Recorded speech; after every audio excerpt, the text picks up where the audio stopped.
Assalomu alaykum aziz teletomoshabinlar. Efirda yuzma-yuz ko'rsatuvining navbatdagi soni. Bugungi ko'rsatuvimizda 2026-yil davomida mahalliy kengash deputatlari tomonidan saylovchilar tomonidan bildirilgan muammolar ijrosi yuzasidan bajarilgan amaliy ishlar sarhisobiga hamda bu borada Sirdaryo viloyati siyosiy partiya kengashlari tomonidan viloyatda amalga oshirilayotgan ishlar xususida so'z yuritamiz. Ana shu maqsadda studiyamizga Xalq deputatlari Sirdaryo viloyati kengashi kotibiyat vakili Shohruh aka Tursunqulovni hamda mahalliy kengashlarning faol deputatlari va mudirlarini taklif etganmiz. Studiyamizga xush kelibsizlar.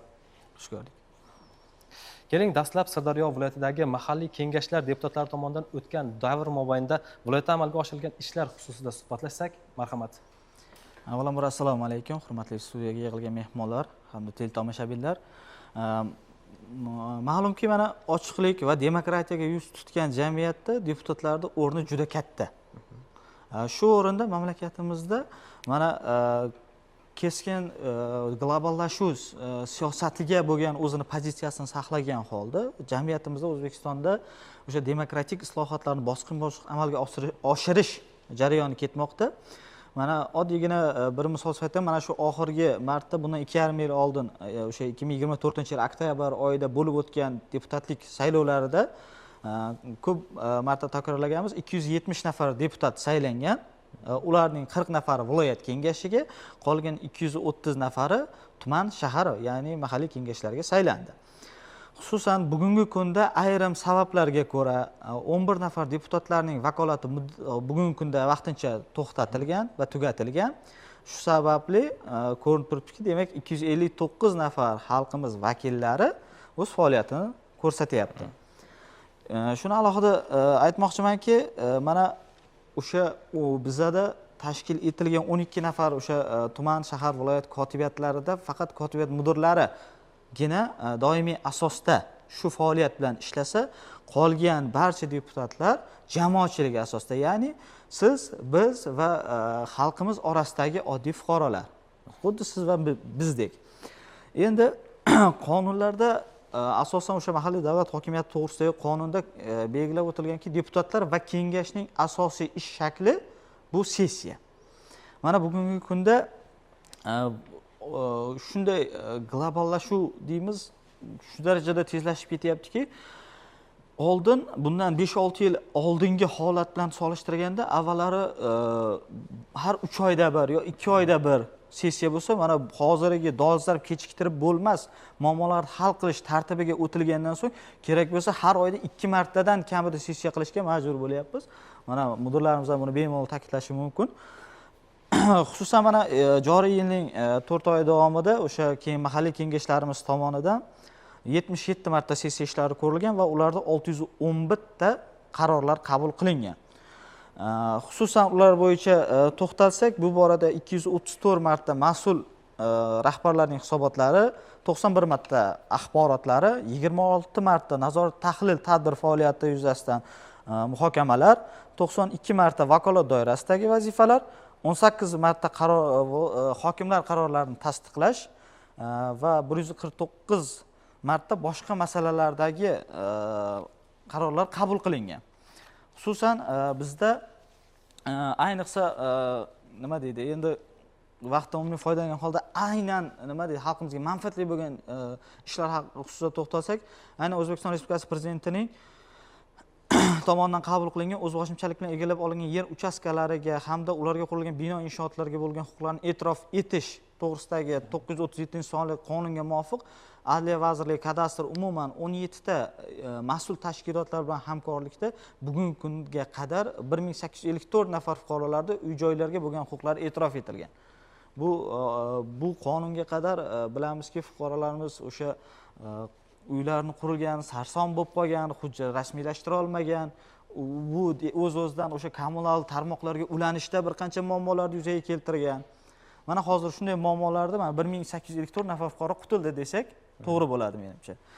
Endi aynan o'sha joylarda aniqlanayotgan muammolar xususida deputatlarimiz nafaqat faollik ko'rsatib, balki o'zlarining o'sha vakolatlari doirasida deputatlik so'rovlari bilan ijro organlariga ko'p marta murojaatlar yo'llangan. Xususan mana joriy yilning bugungi kunga qadar 638 dan ortiq deputatlik so'rovlari yuborilgan. buni asosiy e'tibor urg'u berishimiz kerak bo'lgan jihati bu o'tgan yilning shu davriga nisbatan 187 ga ko'paygan. Ya'ni o'tgan yili 451 marta chiqarilgan bo'lsa, bu yil 638 ta. Bu o'z-o'zidan ko'rinib turibdi deputatlarimizning faolligi ortganligi va o'z vakolatlarini bilib, undan foydalanishga bo'lgan huquqiy tushunchalar oshganini ko'rsatadi. Bu albatta ijobiy yutuqlardan biri deb bemalol ayta olamiz.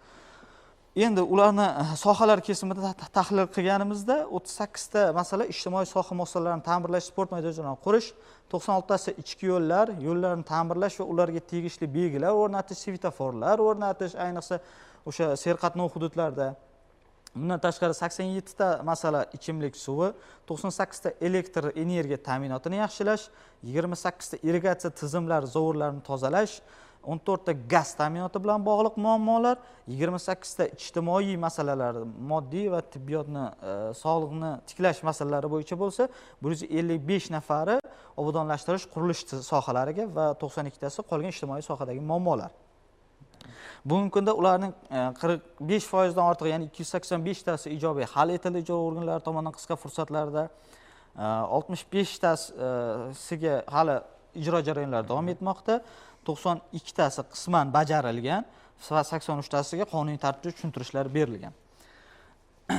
Yana ham quvonarli holatni bir aytib o'tmasligimizda iloji yo'q, sababiki aynan mana shu joriy yil fevral oyida viloyat hokimimizning bir tashabbuslari bilan Toshkent shahrida bir marta o'sha sinov tariqasida o'tkazilgan ediki, har bitta deputatlarimizga o'zlarining okrugdagi eng qiynagan muammo, aholini qiynab kelayotgan o'sha og'ir muammolarni hal etish uchun 2 milliarddan mablag' berilgandi. Ular deputat tomonidan ixtiyoriy ravishda o'sha ko'targan masalasiga qarab yo'naltiriladi.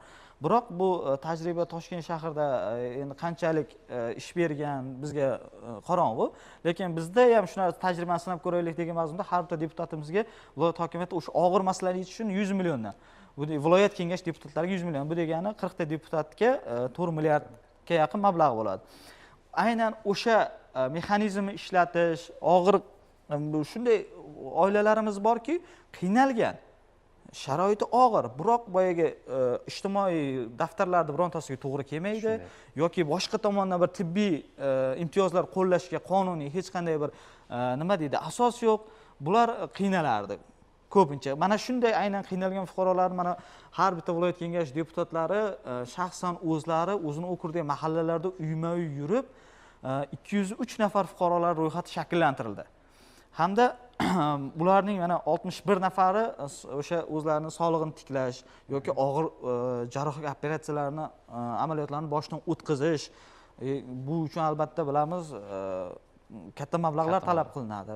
Xuddi shu kabi muammolarda aynan mana 49 nafari uy joylarini ta'mirlash, ijtimoiy ko'maklar berish masalasi bo'lsa, shundan 10 nafari yana to'lov kontraktlarini to'lashga qiynalgan oilalar.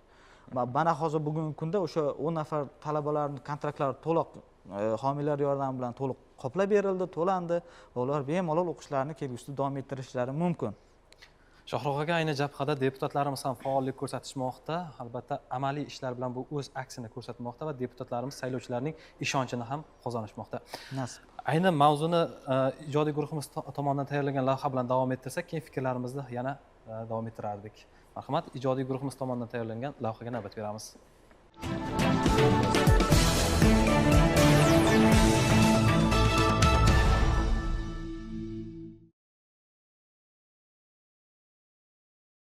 Hududlarni ijtimoiy-iqtisodiy rivojlantirishda xalq va davlat o'rtasidagi ko'prik hisoblanmish mahalliy kengash deputatlarining o'rni va tashabbuskorligi muhim ahamiyatga ega. So'nggi yillarda mamlakatimizda mahallalar darajasida aholi muammolarini o'z vaqtida aniqlash va samarali yechimini topish, ijtimoiy himoya tizimining manzilligi va shaffofligini ta'minlash orqali fuqarolar yashash sharoitlarini yanada yaxshilash bo'yicha keng qamrovli ishlar amalga oshirilmoqda. Xususan, deputat so'rovi natijasida Guliston shahar Baxt mahalla fuqarolar yig'inidagi Al-Marg'inoniy ko'chasida joylashgan transformatorning quvvati talab darajasidan pastligi masalasi o'rganilib, quvvati 160 kW transformatorning o'rniga 250 kW transformator o'rnatildi. Bizning Guliston shahar Baxt mahallamizda 714 ta xonadon bo'lib, 3278 ta aholi mavjud. Bizning mahallamiz 2021-yilda tashkil topgan. Yangi payti ko'chalarimizda stolbalar, gaz turbalaridan muammolar ko'proq edi. mana shaharimiz deputati a'zolari bilan birgalikda mahallamizda 7 ta yangi transformator qo'yildi va ikkitasi joriy ta'mirdan chiqarildi. 287 ta beton stolbalar o'rnatildi ko'chalarimizga. Bu qo'yilgan transformatorlar Al-Marg'iloni ko'chasi, Tinchlik ko'chasi, Oltin vodiy ko'chalariga yangi transformatorlar o'rnatilib, zamonaviy sip kabellar tortildi, tungi yoritgich chiroqlar o'rnatildi. Bu qilingan ishlar aholimizni turmush tarzini yaxshilashga katta yordam bo'ldi. Shuningdek, deputat Yulduz Usmonovaning so'rovi natijasida Guliston shahar Bahor mahalla fuqarolar yig'inining Qahramon ko'chasi 51-uy ro'parasida ichimlik suvi ta'minoti bilan bog'liq muammo yuzasidan ichimlik suvi quvurlari ta'mirlandi. Ushbu mahalla hududidagi Qahramon, Do'stlik, Yakkabog' va Gulhayot ko'chalarida suv quvurlari o'rnatildi.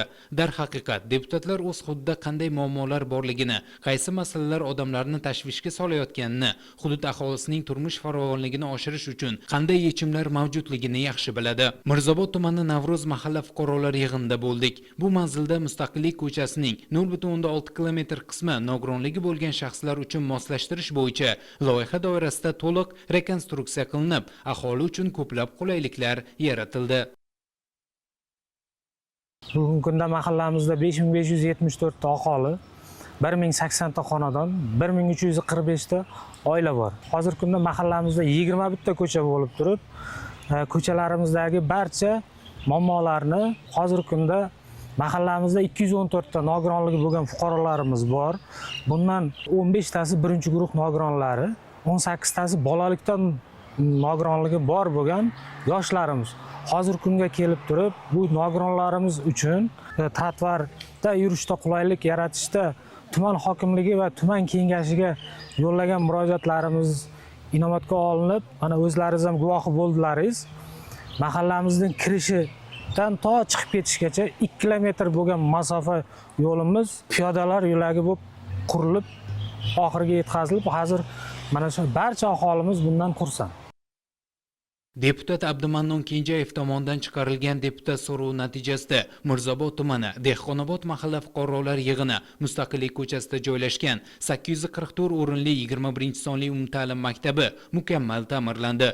Endilikda o'quvchilar zamonaviy talablarga to'laqonli javob beradigan, yorqin, shinam, keng, yangi jihozlangan maktabda o'qish imkoniyatiga ega bo'lishdi.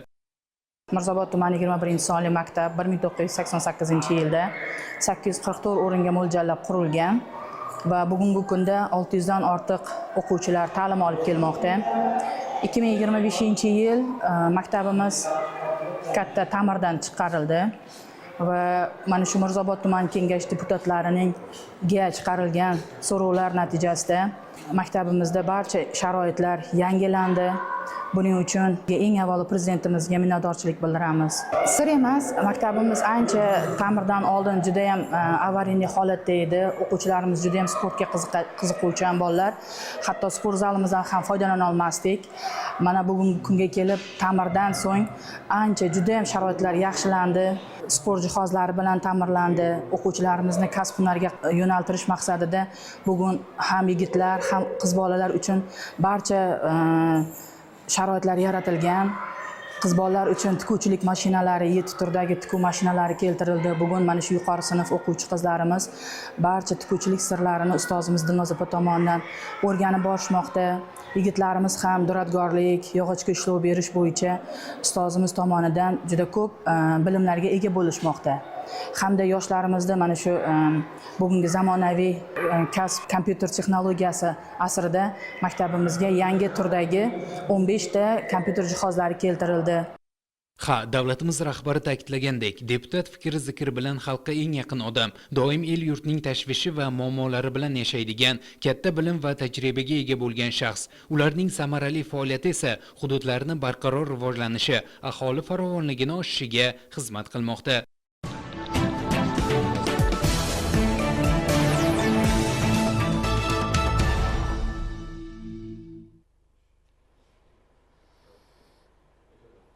Rahmat, mana birgalikda lavhani ham ko'rib oldik. Lavhadan ko'rinib turibdiki, Guliston shahri va Mirzobod tumanlarida bir qancha ko'zga ko'rinarli ishlar amalga oshirilgan.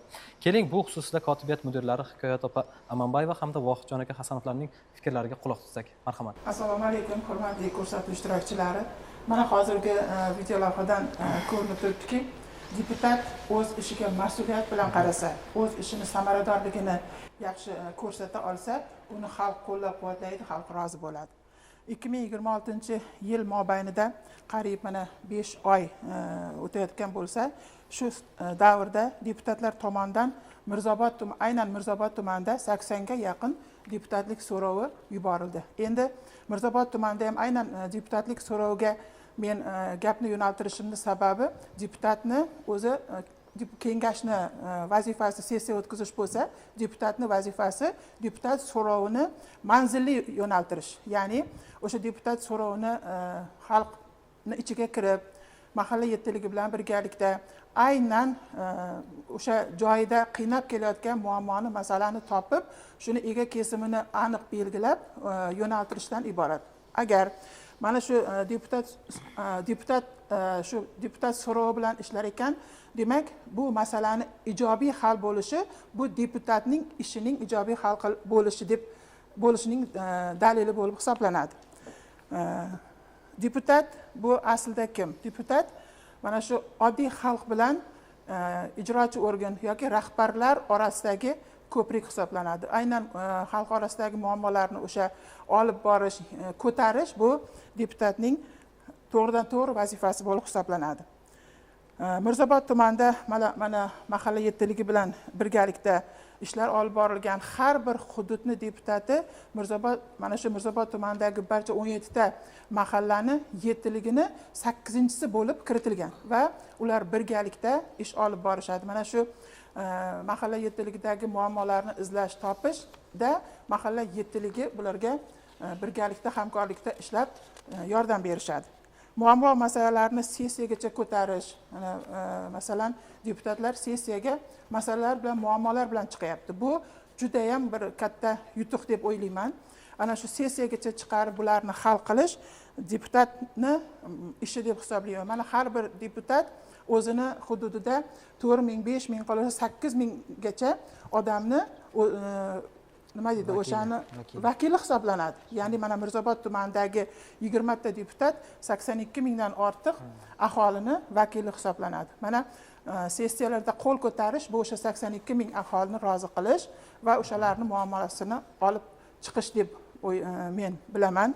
Mana Mirzobod tuman deputatlarini oldiga qo'ygan rejalari, maqsadlari ko'p.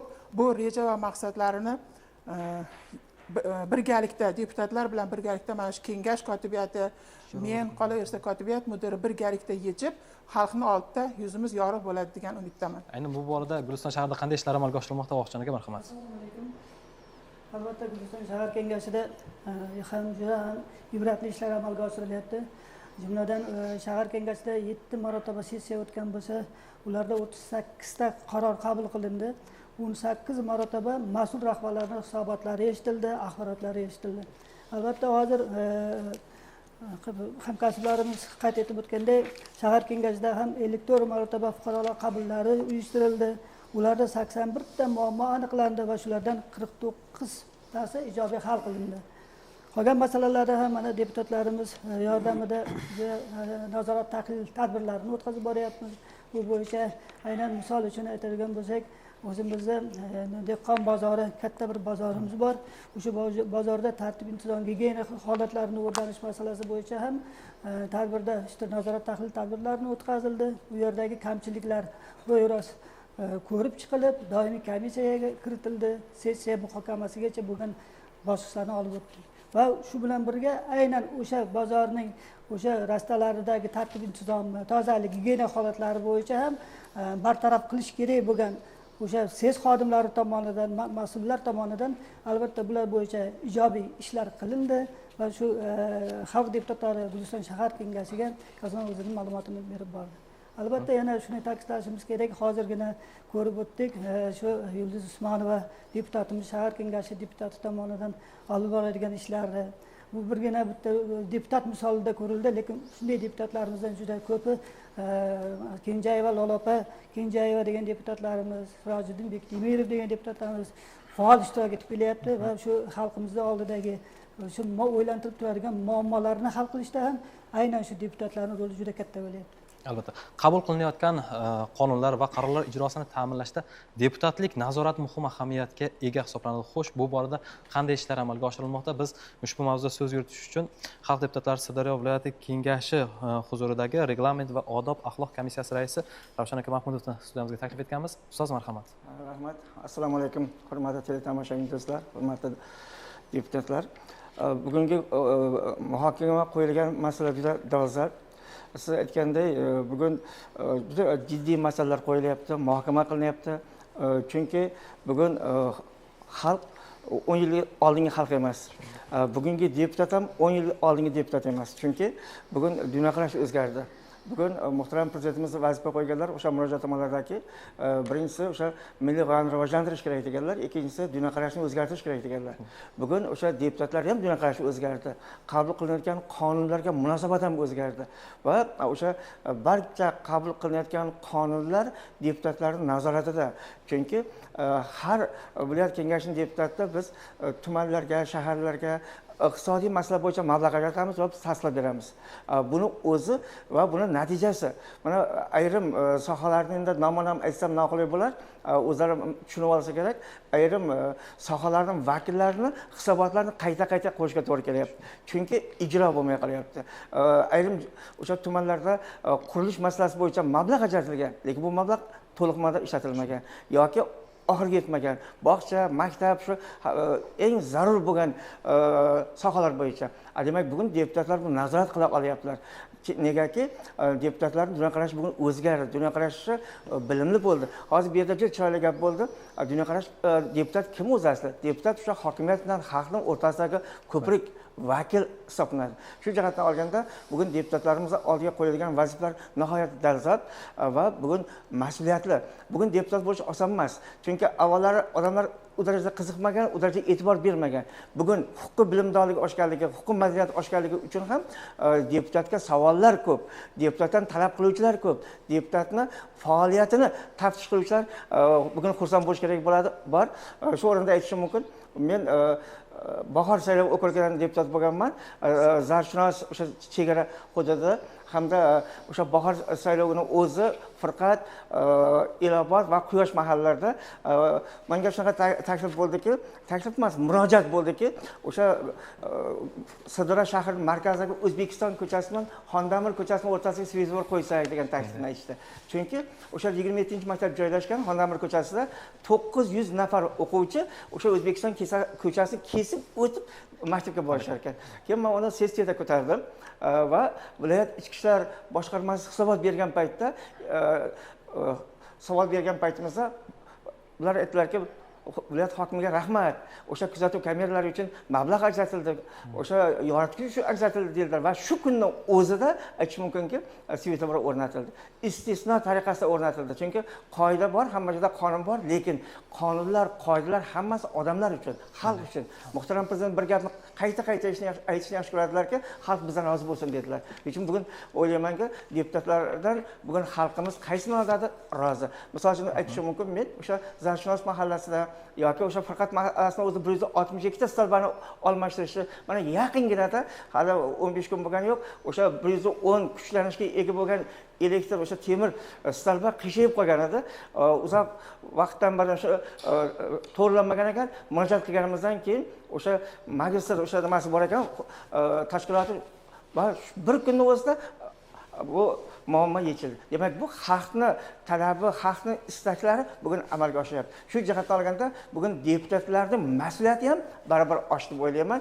Negaki deputatlar bugun bilimli bo'lishi, keng dunyoqarashga ega bo'lishi, xalqning g'amini meni g'amim deya oladigan odamgina deputat bo'lish kerak deb o'ylayman va o'z oldidagi burchini va deputatlik vakolatidan kelib chiqqan holda qonun asosida amalga oshirishga yordam bera oladi. Men Sirdaryo tumani hokimi bilan gaplashdim. U kishi aytdilar, qanaqa muammo bo'lsa bemalol ishlamang dedilar. Chunki endi men domla bo'lganim uchun, universitetda uzoq ishlaganligim uchun, va ishlayotganim uchun o'sha rahbarlarning ko'pchiligi haligi shogirdlarimiz bo'lganligi sababli, misol uchun menga muammolarni yechish qaysi ma'nodadir osonroq deb o'ylayman. Negaki har bir deputat Sirdaryo viloyatidagi, mana hozir eshitdim, shahar, tuman deputatlari ham xuddi shunday muammolarni, xalqning xohish istaklari bo'yicha juda katta ishlar qilishyapti deb o'ylayman.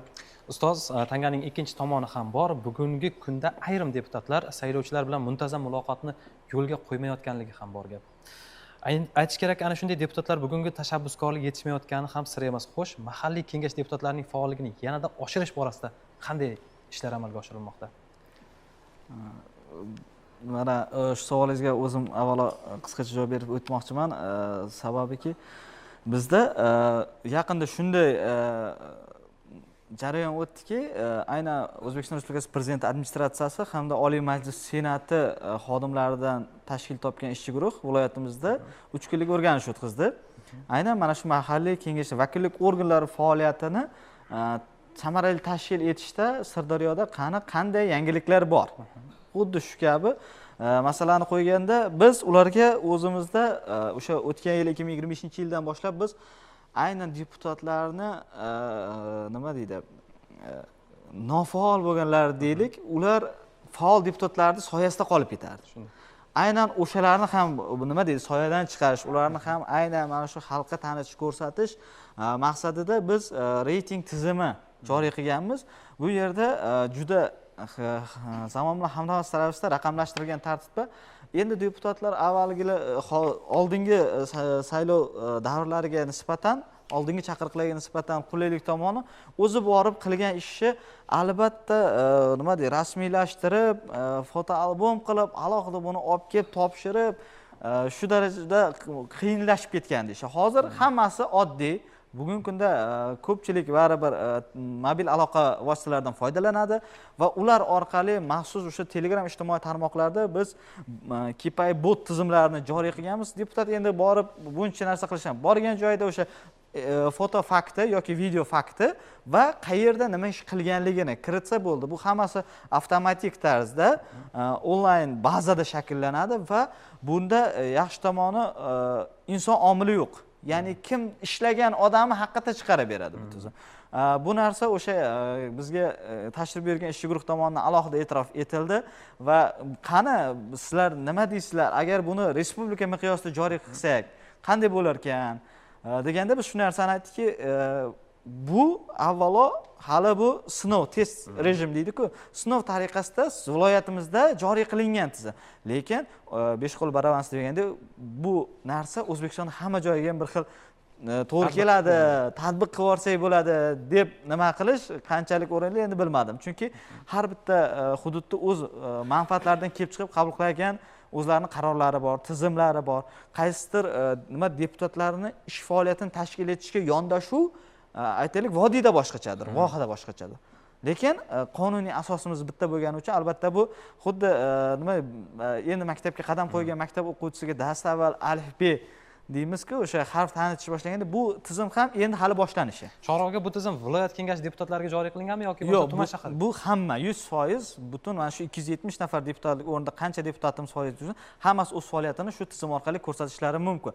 Biz bular bo'yicha alohida har oyda o'zimizda o'sha ijtimoiy tarmoqlarda, barcha kanallarda infografika qilib, aynan o'sha tushunarli qilib, kim qancha ball to'pladi bir oy davomida, qancha ish qildi, har bittasini bandma-band ko'rsatib o'tgan holda xolislik. Bu yerda inson omili yo'q bo'lgani uchun nima deydi, ishlagan deputat o'zidan o'zi ko'rinadi. Ishlamagan deputat uni kimdir misol uchun bu unaqa edi, bu unaqa edi, bu o'tgan safar yaxshi ishlagandi deb turib uni bahosini, balini sun'iy ko'tarib qo'ya olmaydi. Albatta.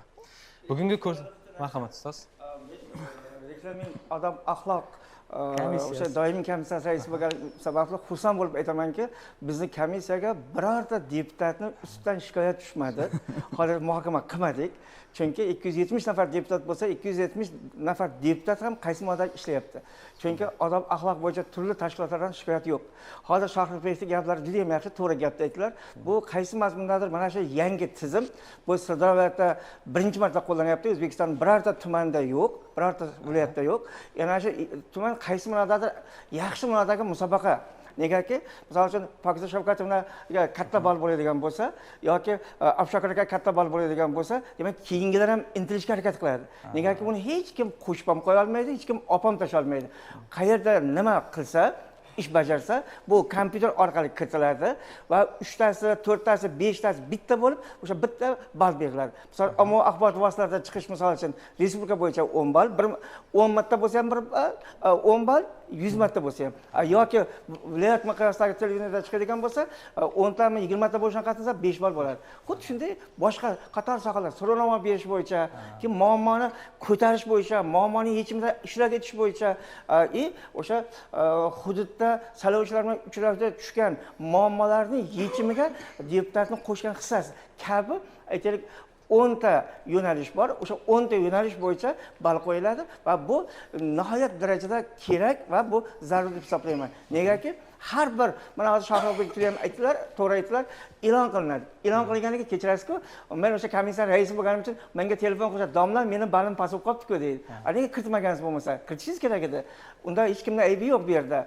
Kotibatli yigitlarning aybi yo'q. Chunki o'zingiz bajargan ishingizni kiritmasangiz, balni men qo'sha olmayman yoki olib tasha olmayman deb aytamiz. Shuning uchun mana shunday tizim o'ylaymanki, bu deputatlarga kuch beradi, deputatlarga quvvat beradi, deputatlarni qaysi modada ruhlanishga, yanada kengroq o'zini ko'rsatib ishlashga, saylovchilarni rozi qilishga bir turtki vazifasini bajaradi, qo'llama vazifasini bajaradi deb o'ylayman. Albatta bugungi ko'rsatuvimizga faol deputatlarimizni, shuningdek siyosiy partiyaning vakillarini ham taklif etganmiz. Ularning ham fikrlariga quloq tutsak, marhamat. Guliston shahar Nurafshon mahallasidan 16-okrugdan saylangan deputat Kenjayeva Lola bo'laman. Bu yerda mana juda ham haqiqatdan Ravshan aka ham juda ham to'g'ri aytdilar. Bugungi deputat oldingi deputat emas. Bugungi deputatning nihoyatda farqi bor. To'g'ri KPI bor, to'g'ri ballarimizni ko'rsatib berishadi, ishlarimizni, faoliyatimizni. Lekin bizni eng asosiy bizni hisobot beradigan insonlarimiz bu bizni saylovchilarimiz. Mana shularni vijdonimiz oldida ham, mana shularni oldida hisobotimizni berar ekanmiz, nima ish qilganligimizni yuzimizni yoriq qiladigan narsa ham mana shu bizning faoliyatimiz bo'ladi.